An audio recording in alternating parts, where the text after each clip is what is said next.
Tell me a story about a time that you know that you saw something, but you don't ever tell this story because you know that no one would.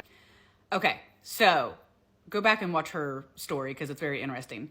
So back in the 90s, okay, me and my stepsister were watching movies one night. You know, we had gone down to the movie store, rented the VHS tapes, brought them back, watched them. I can't remember if anyone else was there, but me and my stepsister are like the only ones who have talked about this throughout the years because like we both like vividly remember this. So anyway, so we watched the movies. Our parents are asleep. You know, we're just the only ones in the living room, and we turn the TV off, and the reflection in the TV you can see down the hallway.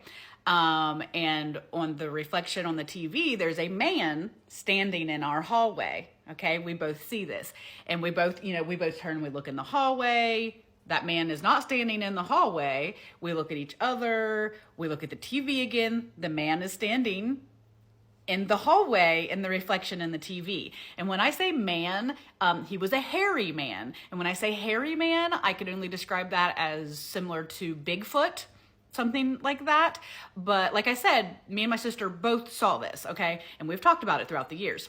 She even called me a couple years ago. I think she was like out with girlfriends and whatnot, and she was telling them the story. And of course, I'm sure they're going like, and so she calls me and she was like, hey, do you remember the hairy man? And I was like, hairy man lives rent free right in here. Okay. I don't forget the hairy man.